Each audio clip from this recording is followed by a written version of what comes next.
Conduct competency assessment.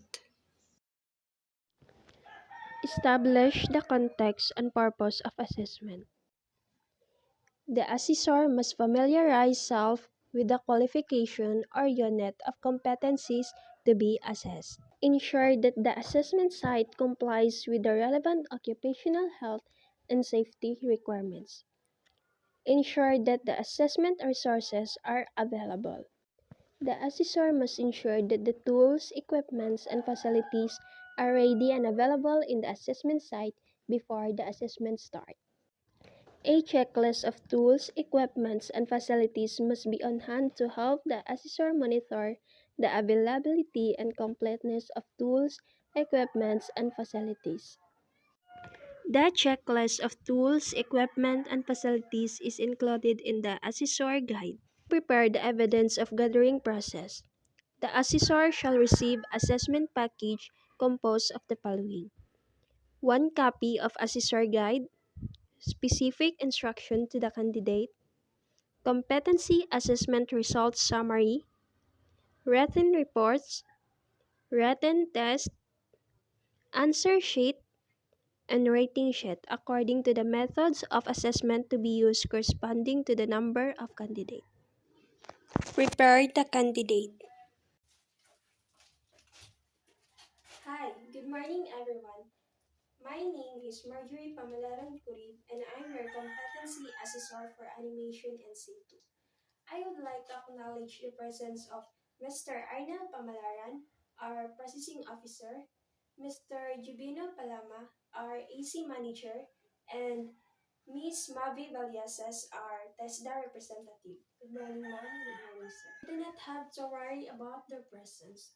They are here to oversee the conduct of assessment and procedure. They are not here to assess you.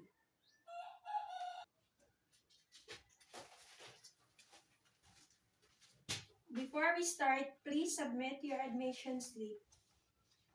Thank you. Thank you, ma'am.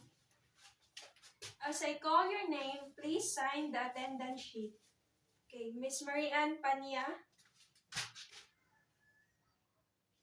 Thank you, ma'am. Ana Marie Loya. Thank you, ma'am. Present to the candidate an accomplished application form with self-assessment guide. I have here a complete application form and self-assessment guide. This is an indication that you know and can perform all the units of competency enumerated for animation and C2.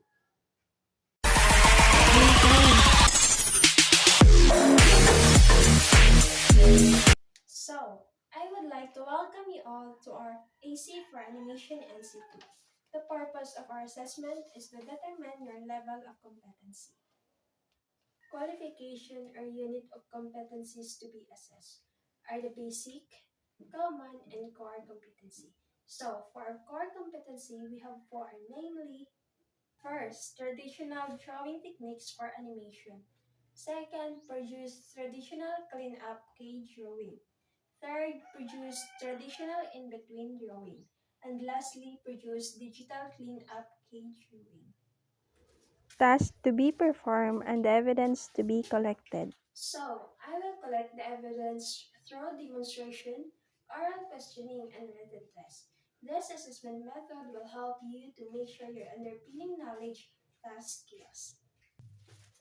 Personal needs. For your personal needs, the comfort room is located at the end of the hallway. If you want to take your meal, we have a canteen outside in the assessment site. However, during the assessment, you are not allowed to get the premises of the assessment center. Allowable and reasonable adjustment when applicable. If you have difficulty in understanding the given instruction, please do not hesitate to call my attention because I am willing to explain it and translate it for you. Do's and don'ts during the assessment. If you have concern question or there is need for you to clarify matter concerning the assessment, you may raise your hand because I am more than willing to assess you. But once the assessment gets started, please refrain the asking question because it is no longer allowed. Write an appeal system. In case you have any question regarding the assessment result, you have the right to appeal. You can submit your appeal to the TESDA Provincial Office for the Assessment Center and the assessor are accredited.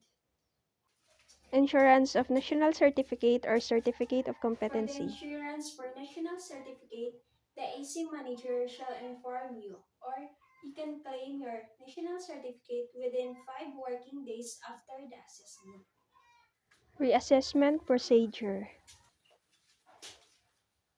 After the assessment and you found that you're not competent, don't worry about. You can be reassessed anytime at your own convenience. In case the reassessment is full qualification and have to undergo the whole reassessment procedure. Occupational safety and health requirements. During the actual assessment, please observe safety as you perform the different tasks. Make sure to check the electrical equipment before plugging it. Avoid pulling the cords as unplug the equipment. In case of accident, please call my attention immediately so we can provide your first aid. Confidentiality of assessment outcome. With regard of the result of assessment, we observe strict confidentiality. This is to ensure your integrity. The result is only made available to the authorized personnel and institution you had in training. Provide each candidate a copy of the specific instruction to the If you candidate. don't have any question or clarification, then I am going to distribute the specific instruction. Please read carefully. Do not hesitate to ask question right now.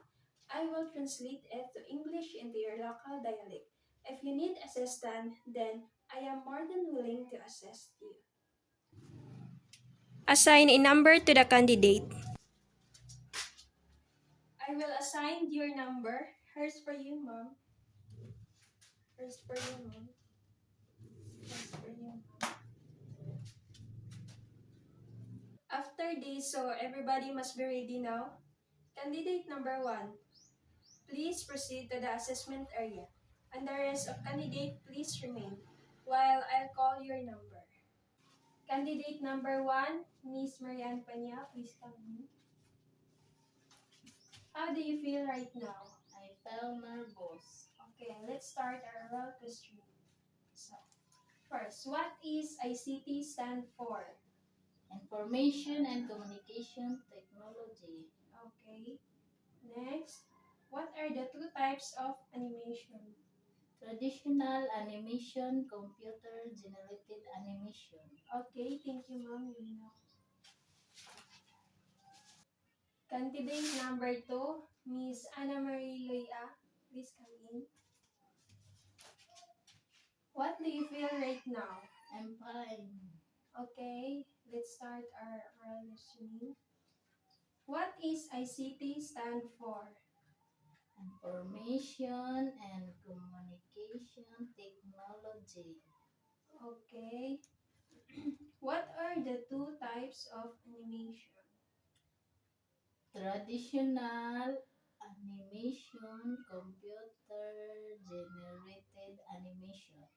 Okay, thank you. After recording the rating sheet details of evidence collected and judgment made about the candidate's performance, the assessor will give feedback.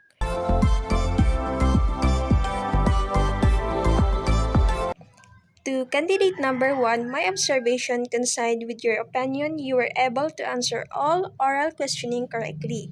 That includes written tests and demonstrate the activity very well. Overall, you are competent. To candidate number 2, you are very nervous and not serious while doing the demonstration. You overcome your performance while doing the written test, but during oral questioning, you earn more mistake.